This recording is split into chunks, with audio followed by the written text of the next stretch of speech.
Hello বন্ধুরা, good afternoon and welcome back to my channel Mumtaz daily blog চ্যানেলের আরও একটি নতুন ভিডিওতেই তোমাদের অনেক অনেক স্বাগত জানাই। দূরে কাছে যে যেখান থেকে আজকের আমার ভিডিওটি দেখছো, আশা করছি তোমরা সকলেই বেশ ভালো আর সুস্থ রয়েছো। আর ঈশ্বরের কৃপায় আমিও কিন্তু বেশ ভালো আছি। আজ হলো বুধবার আর এখন ঘড়ির কাঁটায় বেলা ওই 3:30 মতন বাজছে। তো আজকে ব্লগটা এখন থেকেই তোমাদেরকে সাথে করে নিয়ে শুরু করতে চলেছি। আশা করছি প্রতিদিনের মতো আজকে ব্লগটাও তোমাদের ভালো লাগবে। চলো তাহলে দেখতে থাকো। দুপুরে খাওয়া দাওয়ার পরই প্রতিদিনের মতো আজও একটুখানি রেস্ট করে নিয়েছিলাম। তারপরে এই যে বিকেলে কাজগুলো করতে শুরু করে দিয়েছি। আর এই যে দেখো কাপড়গুলো তুলে নিয়ে ঘরে আসতেই তারপরে চলে এসেছে বাড়িতে এই যে ঠাকুর পুজোর নাচ। এটা কি বলতো, প্রত্যেক বছর চড়ক পুজোর আগে এইরকমভাবে শিব পার্বতী কালী সেজে বাড়িতে এরকম কিন্তু নাচ দেখানো হয়। তো তাদেরই একটা নাচের দৃশ্য তোমাদের সাথে শেয়ার করলাম। আর এই যে তারপরে দেখো উঠোনটা ঝাড়তে চলে এসেছি। আর আজ কিন্তু বিকেলে শুরুটা করেছি বাড়িতে পাতা টক দই দিয়ে লস্যি বানিয়ে। তো সকলে মিলে সেই লস্যিটাই কিন্তু খেয়ে নিয়েছি। এখন আমি প্রত্যেক দিনই চেষ্টা করি বাড়িতে একটুখানি টক দই পাতার আর সেটা দিয়েই একটুখানি ঘোল বানিয়ে নেওয়ার। আজ জানো তো সকাল থেকেই ওয়েদারটা কিন্তু তেমন একটা ভালো নেই, আর সেটা তোমাদের সাথে ভিডিও শুরুতেই কিন্তু দেখিয়েছিলাম। আকাশটা কিন্তু ততটা উজ্জ্বল নয় যতটা প্রত্যেক দিন থাকে, আর রোদও কিন্তু তেমন একটা ছিল না। তো যাই হোক, ওই যে গরমটা কিন্তু তবু তেমনই রয়ে গেছে। তো যাই হোক, এই যে দেখো দেখতে দেখতে আমি কিন্তু ওপাশের উঠোনটা ঝেড়ে নিয়েছি, আর তার সাথে নতুন তৈরি করা সিঁড়িটাও ঝেড়ে নিলাম। আর এইবারে দেখো চলে এসেছি মন্দিরের এই পাশটা ঝেড়ে নিতে।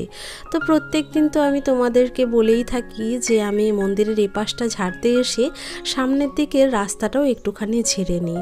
সামনের দিকটা যদি অপরিষ্কার থাকে বা নোংরা থাকে সেটা কিন্তু দেখতে খুবই খারাপ লাগে, তাই চেষ্টা করি উঠোন ঝাড়ার সাথে সাথে বাইরেটুকুও ঝেড়ে ফেলতে। আর এই যে দেখো তারপর কিন্তু দোকান থেকে কিছু খাবার নিয়ে আসা হয়েছে, তো সেগুলোই এখন চটপট করে খেয়ে নেব।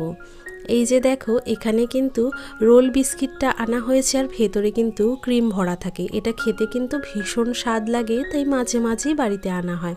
তারপরে আনা হয়েছে এই যে কোল্ড ড্রিঙ্কস, আমুল কুল, তার সাথে আনা হয়েছে কোকা কোলা। তো এক বোতল অলরেডি কিন্তু শেষ হয়ে গিয়েছে খেয়ে, বাকিটা তোমাদের সাথে শেয়ার করে নিলাম। আর এই যে তারপরে আবারও চলে এসেছি বাইরের কিছুটা কাজ সেরে নিতে। তো দুপুরে যে সমস্ত এঁটো বাসনগুলো রাখা ছিল ওইগুলো আগেই টিউবওয়েলে এনে রেখে দিয়েছিলাম, আর সেগুলোকে একটুখানি জল দিয়ে ভিজিয়ে রেখে দিয়েছিলাম। এতে করে বাসনগুলো মাজতে কিন্তু বেশ সুবিধে হয় আর সময়টাও কম লাগে। তো দেখতে দেখতে বাসনগুলো কিন্তু এক একটা করে আমার মেজে না হয়ে গেছে। তো চলো এই বাসনগুলোকে গামলাতে জল ঝরতে উপর করে রেখে দিই, আর তারপরে গামলা সমেত এনে রেখে দিলাম এই বারান্দাটাতে। তারপরে দেখো আমি কিন্তু আজ একটা অন্যরকম কাজ করব। কেমন বলো তো, এতদিন তো আমার গাছের ওই টবগুলো রাখা থাকতো বাইরের দিকে বারান্দাতে, তবে ওইখানে না এত পরিমাণে রোদ পড়তো গাছগুলোর অনেকটাই ক্ষতি হয়ে যাচ্ছিল। আর এই যে নতুন ঘরগুলো আমাদের বানানো হয়েছে এগুলো না আজ শাটারিং খুলে নিয়ে গেছে। তো ঘরটা যেহেতু ফাঁকাই রয়েছে, তো ভাবলাম এখানে একটা এই বেঞ্চি মতন রয়েছে সেটাকেই পেতে দিয়ে এইখানেই বরং আমার গাছগুলো রেখে দিই। তো সামনের দিকে যে জানলাটা রয়েছে সেই জানলাটা দিয়েই একটুখানি হালকা রোদ পাবে, এতে করে কিন্তু আমার গাছগুলো বেড়ে উঠবে। আর কড়া রোদে গাছগুলো রাখলে পরে গাছগুলো কিন্তু একদম মরেই যেত। তো যাই হোক, ওখানে গাছগুলো রেখে দিলাম আর সামান্য একটুখানি জল দিয়ে দিয়েছি। আর এই তো বন্ধুরা দেখতে দেখতে বাইরের সমস্ত কাজ আমি সেরে নিয়েছি, আর তারপরেই দেখো চলে এসেছি ঘরে। আমার বেডরুমটা প্রতিদিনের মতোই কিন্তু অগোছালো হয়ে রয়েছে, বিশেষ করে বিছানাটা, কারণ বিছানাতে বসে যেহেতু অফিসের কাজগুলো সেরে ফেলি তাই অনেক জিনিসপত্র নিয়েই আমাকে বসতে হয় এখানে, যে কারণে একটুখানি এলোমেলো হয়ে থাকে। তো প্রতিদিনের মতো বিছানাটাকে খুব সুন্দরভাবে গুছিয়ে নিয়েছি আর একটুখানি ঝেড়েও নিলাম। তারপরে চলো এখন ঘর দুটোকে ঝেড়ে ফেলি। বাইরের কাজগুলো করতে করতে এতটা গরম লেগে গিয়েছিল, ফ্যান চালিয়েই আমি কাজগুলো করে নিয়েছি। আর ঘরটা যে ঝেড়ে নিচ্ছি তখন ফ্যানটা যে অফ করব একদমই মাথায় ছিল না।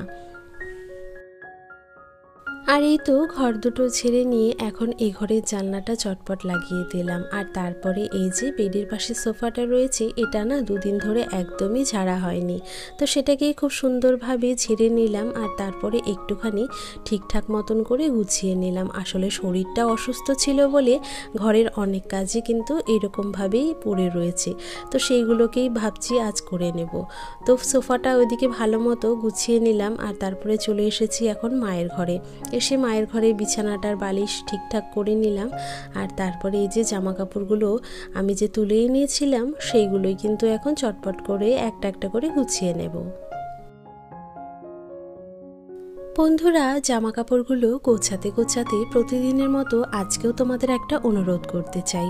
আমার আজকের এই পর্যন্ত ভিডিওটি যদি তোমাদের ভালো লেগে থাকে বা আমার ভিডিওর কোনো অংশ যদি তোমাদের একটু হলেও পছন্দ হয়ে থাকে, তাহলে প্লিজ লাইক কমেন্ট শেয়ার করতে ভুলো না। আর এরই সাথে যদি নতুন কোনো বন্ধু এই মুহূর্তে আমার ভিডিওটি জুড়ে থাকো বা আমার ভিডিওটি যদি তোমাদের একটু হলেও পছন্দ হয়ে থাকে, তাহলে প্লিজ আমার চ্যানেলটি সাবস্ক্রাইব করে আমার পাশে থেকো। আর এরই সাথে বেল বাটনটা প্রেস করতে কিন্তু ভুলো না, এতে করে যখন আমি নতুন ভিডিও আপলোড করব তোমরা কিন্তু সাথে সাথেই একটা নোটিফিকেশন পেয়ে যাবে।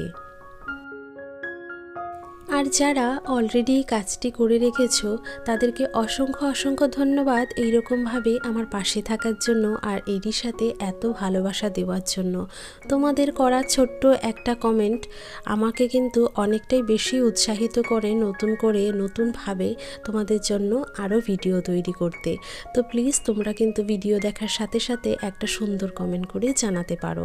আর এই যে দেখো, দেখতে দেখতে ওদিকে জামা কাপড়গুলো আলনাতে গুছিয়ে আমি কিন্তু চলে এসেছি এই বাসনগুলো ঝুড়িতে গোছাতে। বাইরের সমস্ত বাসনে জল ঝরে গিয়েছিল, তো সেইগুলোকেই ঘরে তুলে এইভাবে সাজিয়ে রেখে দিলাম। আর তারপরে এই যে দুদিন ধরে ডাস্টিংয়ের কাজটা যেহেতু করতে পারিনি, তাই ভাবলাম সমস্ত বিকেলে কাজগুলো সেরে নিয়ে এখন ডাস্টিংয়ের কাজটাই সেরে ফেলবো। আমার ঘরে যদিও খুব একটা দামি ফার্নিচার নেই, তবে এই যে ঘরে একটা ড্রেসিং টেবিল আর এই যে একটা আলমারি রয়েছে, সেটাকেই আমি দু একদিন অন্তর অন্তর খুব সুন্দরভাবে ক্লিন করার চেষ্টা করি। তবে ওই যে দুদিন অসুস্থ থাকার কারণে ডাস্টিংয়ের কাজটা কিন্তু একদমই করে উঠতে পারিনি। আর দেখছি ড্রেসিং টেবিলের গায়ে যথেষ্ট ধুলো পড়ে রয়েছে, কারণ এখন যেহেতু চৈত্র মাস আর এই ফাল্গুন চৈত্র মাসটাতে বাইরে কিন্তু প্রচণ্ড হাওয়া বাতাস হয়ে থাকে, তো সেক্ষেত্রে জানলা দিয়ে ধুলোবালি গুলো ঢুকে এইভাবে ফার্নিচারগুলোকে নোংরা করে দেয়। আর এই যে এই সমস্ত নোংরা দেখে সেটা কি আর থাকা যায়? সেই জন্য ভাবলাম আজ কিন্তু আমার কাজগুলো হয়ে গেছে, তো এখন চলো ঘরে ডাস্টিংয়ের কাজটাই কমপ্লিট করে নিই। তো দেখতে দেখতে ড্রেসিং টেবিলের ওপাশটা আমি আগেই ক্লিন করে নিয়েছি। আর এই দিকটাতে যে সমস্ত ডেলি ব্যবহারের জিনিসপত্রগুলো রেখে থাকি এইগুলোকেও কিন্তু মুছে নিয়ে আবারও জায়গা মতো সুন্দরভাবে সাজিয়ে দিয়েছি।